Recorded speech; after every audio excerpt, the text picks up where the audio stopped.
सुप्रभात। करो योग रोह निरोग की श्रृंखला में आज का हमारा आसन है तानासन। पीठ के बल सीधे लेट जाएं, हाथों को धीरे धीरे सिर के पीछे लेकर जाएं, हाथ और पैर तान कर रखें। इस स्थिति में 10 से 20 सेकंड रहें। वापस पहले वाली स्थिति में आ जाएं। 4 से 5 बार यह क्रिया करें। सांस सामान्य रहे। शरीर के खिंचाव पर ध्यान दें। इस आसन से शरीर की सभी नाड़ियाँ खिंचती हैं। इससे हर नस व नाड़ी में शक्ति बढ़ती है, आलस्य दूर होता है, थकावट दूर हो जाती है। धन्यवाद। नमस्कार साथियों, आज का सुविचार thought of the day. A man loses his brain and senses in anger. गुस्से की तीव्र आंधी मनुष्य के विवेक के दिए को बुझा देती है। अर्थात क्रोध हमारे मस्तिष्क का शत्रु है। क्रोध में लिए गए निर्णय व बोले गए शब्द अक्सर हमें नुकसान पहुंचाते हैं। धन्यवाद। प्यारे बच्चों, आज की कहानी है रितेश के 3 खरगोश। रितेश कक्षा 3 में पढ़ता था। उसके पास 3 छोटे प्यारे प्यारे खरगोश थे। रितेश अपने खरगोश को बहुत प्यार करता था। वह स्कूल जाने से पहले पार्क से हरे भरे कोमल घास लाकर अपने खरगोश को खिलाता था और फिर स्कूल जाता था। स्कूल से आकर भी उनके लिए घास लाता था और उनके साथ खेलता था। एक दिन की बात है, रितेश को स्कूल के लिए देरी हो रही थी। वह घास नहीं ला सका और स्कूल चला गया। जब वह स्कूल से आया तो खरगोश अपने घर में नहीं थे। रितेश ने खूब ढूंढा परंतु खरगोश नहीं मिले। सब लोगों से पूछा मगर खरगोश कहीं भी नहीं थे। रितेश उदास हो गया। रो रो कर उसकी आंखें लाल हो गई। रितेश अब पार्क में बैठकर रोने लगा। कुछ देर बाद वह देखता है कि उसके 3 खरगोश घास खा रहे थे और खेल रहे थे। रितेश को खुशी हुई और वह समझ गया कि इनको भूख लगी थी, इसलिए वे पार्क में आ गए। जैसे मुझे भूख लगती है तो मैं माँ से खाना मांग लेता हूँ, पर इनकी तो माँ नहीं है। रितेश को यह सोचकर दुख भी हुआ और खरगोश से मिलने की खुशी भी हुई। बच्चों, इस कहानी से हमें यह शिक्षा मिलती है, जो दूसरों के दर्द को समझता है, दुख उसे छू भी नहीं पाता। धन्यवाद। सुप्रभात।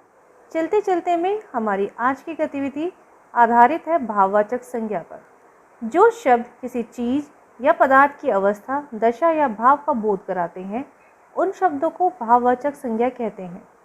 जैसे बचपन, बुढ़ापा, मोटापा, मिठास, उमंग, चढ़ाई, थकावट, मानवता, चतुराई, जवानी, लंबाई, मित्रता, मुस्कुराहट, अपनापन, परायापन, भूख, प्यास, चोरी, क्रोध, सुंदरता आदि। उपयुक्त उदाहरणों में से आप किसी को छू नहीं सकते, केवल अनुभव कर सकते हैं। भारत में गरीबी बढ़ रही है। गरीबी शब्द से गरीब होने का भाव बोध हो रहा है, अतः गरीबी एक भाववाचक संज्ञा शब्द है। मेरा बचपन खेलकूद में बीता। बचपन शब्द से बच्चा होने का भाव, बचपन शब्द से बच्चा होने के भाव का बोध हो रहा है। मेरे दोस्त की लंबाई मेरे से अधिक है। रमेश और सुरेश की आपस में दोस्ती है। विकास की आवाज़ में बहुत मिठास है। यहाँ लंबाई, दोस्ती और मिठास किसी न किसी भाव का बोध करा रहे हैं। तुम मुझे खून दो, मैं तुम्हें आज़ादी दूंगा। मुझे तुम पर काफ़ी गुस्सा आ रहा है, मैं तुमसे प्रेम करता हूँ। यहाँ आज़ादी, गुस्सा और प्रेम एक भाव का अनुभव करा रहे हैं। भाववाचक संज्ञा जातिवाचक संज्ञा, सर्वनाम, विशेषण, क्रिया, संज्ञा या अव्यय से बनाई जा सकती है।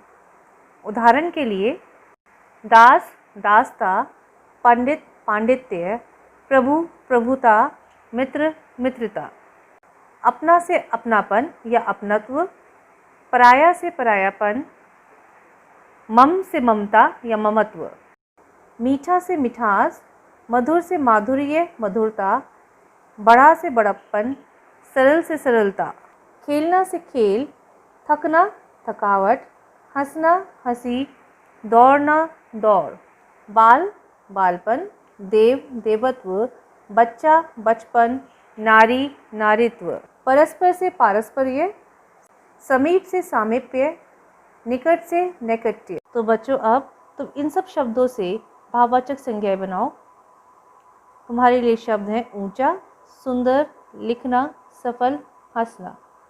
इनसे भाववाचक संज्ञा बनाने की कोशिश करो और अपनी मैम को दिखाओ। धन्यवाद।